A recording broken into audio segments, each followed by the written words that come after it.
This is a 2010 Mazdaspeed3, and it's a high-performance hatchback, but it's a bit overlooked. Everybody knows the Volkswagen GTI and the Golf R, the Ford Focus ST and RS, the Subaru WRX hatchback, but the Mazdaspeed3 had big power and a mandatory manual transmission. Most people have forgotten about it. Today, I'm going to review the Mazdaspeed3 and show you all of its quirks and features. Before I get started, big news, this Mazdaspeed3 is currently for sale, being auctioned live on Cars and Bids, which is my enthusiast car auction website. This is a one-owner Mazdaspeed3 with no modifications, which is basically impossible to find, and it's offered with no reserve on Cars and Bids. So, once you finish watching this video, click the link in the description below to head over to the live auction for this Mazdaspeed3, where you can bid on it and buy it only on Cars and Bids.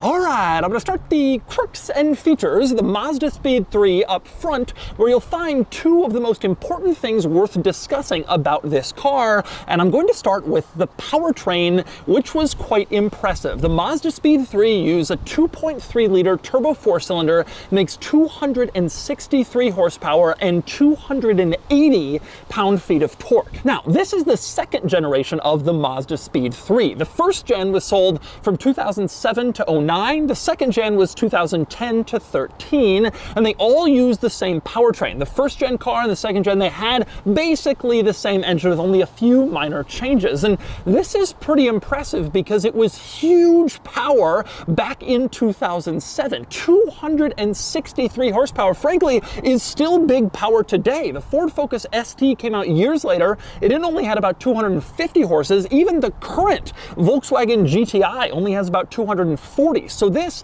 being 263 horses back in 2007 when the Speed3 first came out, that was a huge, huge number, and this car was really a monster. But it was 263 horsepower through the front wheels, and so torque steer was a pretty common complaint about this car. I'll talk more about that when I go drive it in a little while. Now, it's also worth pointing out that even in spite of the torque steer, with all this power, this Mazdaspeed3 did 0 to 60 in under 6 seconds, like the high 5-second range, which was really quick back in 2010. Pretty monstrous high-performance hatchback, this car. Now, the other big thing to discuss around the front of the second generation Mazda 3 was the front end design, better known as the smile. This car came from an era when Mazda decided they needed a corporate grille, basically one grille design that they could use on all of their cars so they would instantly be identifiable as a Mazda. A lot of brands have it. Mazda wanted to adopt it, and they chose a giant smile in the front end. This curved grille, which can really only be described as a giant front end smile. That's what this car has, and it was controversial. It was controversial on all Mazda models, but especially on the Mazdaspeed3. It was like a fast, exciting, powerful performance car with this like goofy kind of cartoonish front end. Now, the smile got Mazda so much criticism that they eventually abandoned it after just a few years of using it. But unfortunately, this car was made right during those few years, and so it has the smile. And the Mazdaspeed3 models had kind of an even more pronounced smile than others. Performance cars should have a more aggressive grille, and this one had like extra lines to only accentuate the smile further. Now, the funny thing is, when you look at the smile today, it doesn't seem that crazy considering how much grille designs have gotten totally off the wall and massive kind of bonkers. But back then, this really was controversial, and it was mentioned in every single period review of this car, the front end design, which I've always felt was kind of a shame, because aside from the smile, the rest of this car was actually pretty nice looking. I've always felt the second generation Mazda 3 was a well-proportioned, attractive car, aside from that controversial front end. It looks basic and simple, but not boring. It was crisp and nice and handsome, and I always thought this really was a nice looking car, but the design is kind of let down by that smile in front. Otherwise, an attractive hot hatchback, subtle and cool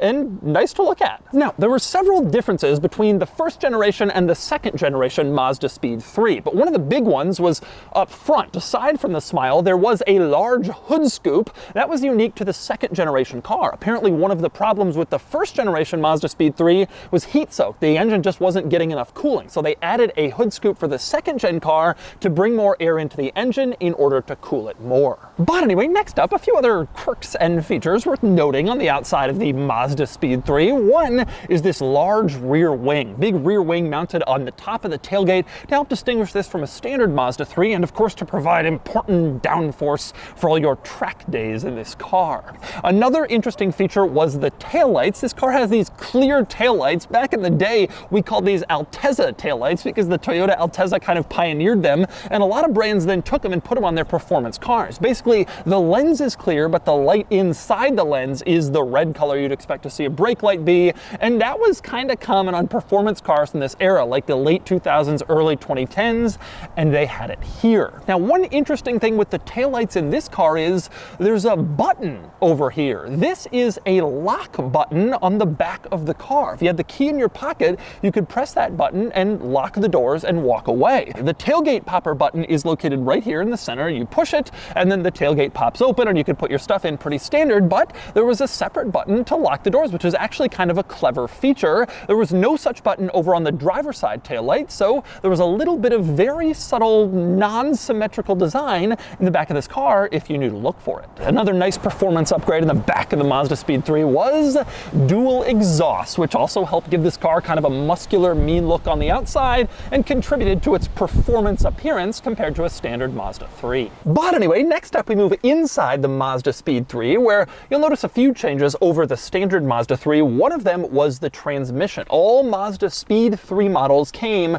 with a manual transmission. No automatic was offered. Now, you could get a standard Mazda 3 with a manual as well, but of course it was also offered with an automatic. That was not the case with the Speed 3. These were manual only, which helped to improve their performance car credential. There were some other changes to this interior for the Speed 3 as well. The seats in front are more heavily bolstered than what you got in the standard Mazda 3, kept you in place in the hard corners, and you had some interesting red trim on the seats, as you can see, this sort of red trim pattern in the seat center. That was also carried over to the door panels, where you have that same red trim pattern, as you can see, and it was on the passenger side of the dashboard. There was this little panel here that imitated that same red trim, which made the car feel sportier. And the red trim didn't stop there. You also had red stitching in this interior on the seats, as you can see here, and also on the door panels, a little bit of red stitching, and on the shift boot, you can see red stitching on the leather shift boot, and on the steering wheel, also some more red stitching. Again, sort of enhanced the performance car feel of this interior. Now, the Mazdaspeed3 models also had a few other upgrades. For one thing, they had distinctive floor mats. As you can see,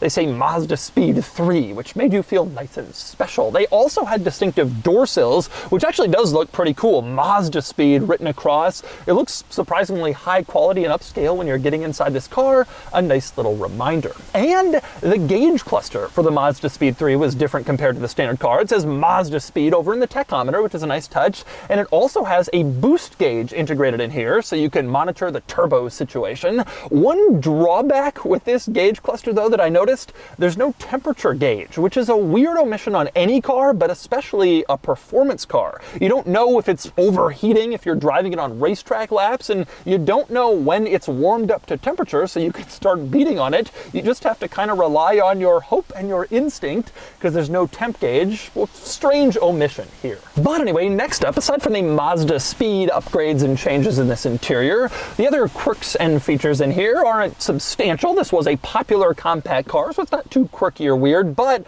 it's worth pointing out that this car came from an era before there were screens, and so there are a lot of buttons in this center control stack. For the climate control and for the stereo, all of the stereo buttons are here, none integrated into a screen, and there's a lot. It's all centered around this giant circular button, which is a play button and also a dial to tune the radio and change your song, and all of your other stereo buttons are also in this vicinity. Many buttons, switches, dials, controls in here. Now, it's worth pointing out this car actually did have a screen, but it was very small, mounted at the top of the dashboard, as you can see, and it was really just like a driver information screen. You would control it with this info button on the steering wheel, and pretty much all it could show you was like basic averages, like your average fuel economy, your miles wheels till empty or fuel range, all your kind of regular trip stuff. Nothing particularly exciting or groundbreaking with this screen. Of course, cars have come a long way in just the 12 years since this one was in production. Now, aside from all this stuff, the interior of this car is honestly relatively basic, which isn't really a surprise. This was a standard compact hatchback that they sold zillions of, just turned into a sporty car. And so it makes sense that this interior is largely compact hatchback. That remains true of high-performance hatchbacks today. They feel a lot like the compact cars they were based on. And it's worth pointing out that this version of the Mazda 3 was a lot nicer on the inside than a lot of other hatchbacks of its day, although by modern standards it is relatively cheap and plasticky, and here not incredibly nice, but kind of what you'd expect. Now, in terms of this particular Mazdaspeed3, it's worth pointing out that this is the base model Mazdaspeed3. There were two versions. You could get the Sport or the Grand Touring, and this is the Sport. And this is the original window sticker for this car, which gives fuel economy at a surprisingly good 18 miles per gallon city, 25 miles per gallon highway. Not bad for a car that does 0 to 60 in the 5s with over 260 horsepower. But the total cost, brand new, of this Velocity Red 2010 Mazdaspeed3 Sport was $25,840. Pretty good by modern standards given the performance level. The base price was $23,200, as you can see, and then this car added the Mazdaspeed Tech package for around $2 grand. That included a 10-speaker stereo, an in-dash 6-disc CD changer, which was a nice luxury to have, plus a couple other things, satellite radio, an alarm, and keyless access with a push-button starter, which was a nice feature. So just under $26,000 for this car, brand new, back in 2010. But anyway, next we move on to the back seat of the Mazdaspeed3, which is rather small. As you can see, my knees are pushing up against the front seat, and I moved it up a little bit to accommodate myself, and it is still pretty tight back here, although that's not really a surprise. This is a compact car, and a 12-year-old compact car at that. Wasn't intended to be a huge back seat, but a usable one, which this is. Now, the back seat of this car is pretty no frills. Again, based on a compact car, so not a lot of luxuries back here. You don't have climate vents in back, you don't have charge ports in back like you do in some cars. You even only have one pocket for storage on the back of the front seats. Over on the passenger side, there's a little pocket. The driver's side, no storage pocket at all. They even cut that cost.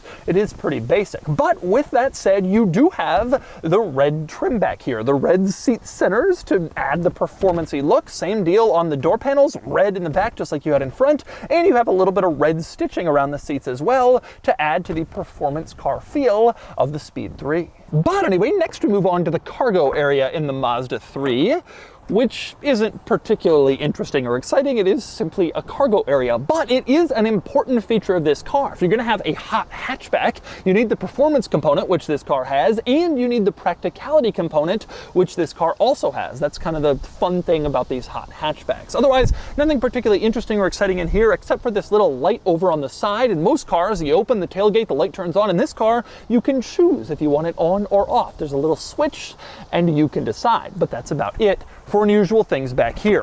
But let's talk Mazdaspeed3. Like I said, there were two generations of this car. First gen 07 to 09, second gen 10 to 13, and they had some distinctions. The first gen car is a little bit more subtle. It doesn't have the giant smile in front, doesn't have the hood scoop, and it just had a more basic look. This car, the second gen, was more aggressive, a little bit louder and showier, and it was also larger. This car weighed about 100 pounds more than the original smaller Mazdaspeed3. Now, like I mentioned earlier, one of the big complaints about this car always was its torque steer, which is what happens when you send an enormous amount of power just to the front wheels. They have a tendency to kind of go off in one direction, and it makes it a little bit difficult to control. This was a big complaint with the original Mazdaspeed3, and one of the other changes between that and this car is they did a few things to help diminish the torque steer. They changed the torque management system in this car to try to address it, and they also changed the gearing to make this car a little bit less frenetic off the line, and also try to address the torque steer and just make it easier to control when you were flooring it, especially from a stop. So, did it work? Time to drive the Mazdaspeed3 and find out.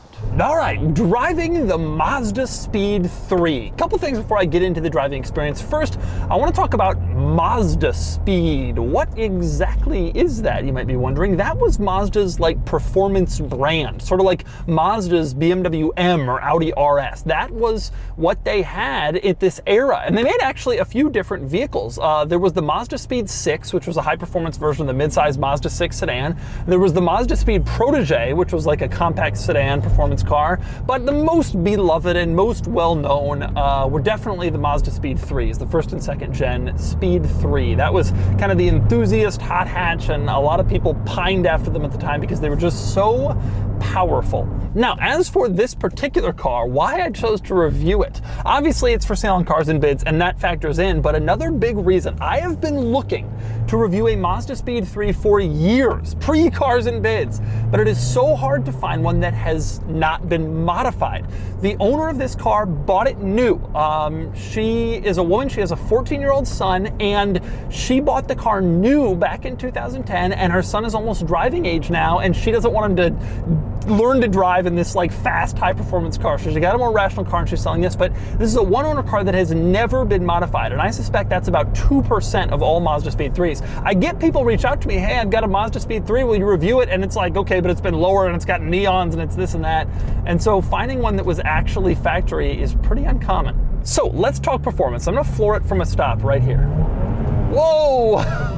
Oh, yeah, there's torque steer. Yeah, there's torque steer. Let's just put it that way. It's not nothing. It's not as much as I was, yeah, it's about as much as I was expecting, maybe even a little bit more. It's amazing to me that that was after Mazda decided to make some measures compared to the first generation car to lower the amount of torque steer. I can only imagine how much torque steer there must have been in that first gen Mazdaspeed 3. But in this car, it definitely, when you're flooring it from a stop, it definitely tries to jerk you in one direction. The reason for that is it's just an enormous amount of power on the front wheels, which are also the wheels that steer. And so it's just crazy power going to the wheels that steer, and even a little bit can start momentum going in the wrong direction. And you have to be pretty careful and pretty cautious in order to make sure that it doesn't go crazy. Now, with that said, I will say beyond the torque steer when you first accelerate, this car has great mid-range power and you don't have to deal with torque steer. One really cool thing about this car, obviously front wheel drive, big power from a stop, it can be a little squirrely, but big power in a car like this, especially the manual transmission, you gear down a little bit, you're already moving and you want to floor it, it can give you really great power delivery, and it does. This car has a turbocharger that comes on surprisingly quickly, and it feels fast even by modern standards. This is a 12-year-old car, but it really does push, woohoo! And it has a lot more power than I was expecting, to be totally honest. It feels a lot quicker mid-range than you'd think it would be, given that it's a 2010 model. It really does go. Now, the other cool thing about this Mazdaspeed 3 is the way that it steers and handles. The steering in this car is excellent. It's very nicely weighted. When you go around corners, you really do have a really nice feel to the steering. Now, it's not as precise as modern hot hatchbacks. The Ford Focus ST was like a next level up in terms of like precision and excitement from the steering and just like sports car ability and feel. But this car still has like excellent steering feel, and it's quick to turn. And for a car from this era, I think it's great. Truthfully, I think the cool thing about this car is it was a little bit ahead of its time. I think it had more power than it had any right to in that era. I think it looks nice. I think the interior is relatively nice. This is a really fun vehicle. It's fun to accelerate. Frankly, the torque steer makes it kind of like a little bit crazy and cool. And you can also just drive it totally normally, as I suspect the owner of this car primarily did for the last 12 years. This is a good car. It's a good hot hatchback. It's fun. It's exciting. And if you're looking for basically the last unmodified one owner Mazdaspeed 3, this car is a little rough. It's got dings and dents and scrapes here and there, but it is interesting to see this car through a modern lens. And frankly, I think it seems pretty good. And so that's the Mazdaspeed 3, a thrilling high-performance hatchback that doesn't get quite enough love. But now you know all about it, and you can buy this one on Cars and Bids. Anyway, now it's time to give this Mazdaspeed 3 a DOUGSCORE. And the Doug score is here, 50 out of 100, which places the Mazdaspeed3 here against some similar cars and against the new Mazda 3 Turbo. Frankly, this is exactly where I'd expect the Mazdaspeed3 to finish, as it beats out older cars that I've reviewed, like the Dodge Neon SRT4 and the Acura Integra Type R, but it finishes behind the new Mazda 3 Turbo. The Speed 3 is more fun, but the newer car wins with its additional daily category benefits. The Mazdaspeed3 is indeed a fun and exciting car, and I'm thrilled I finally found an unmodified one to review.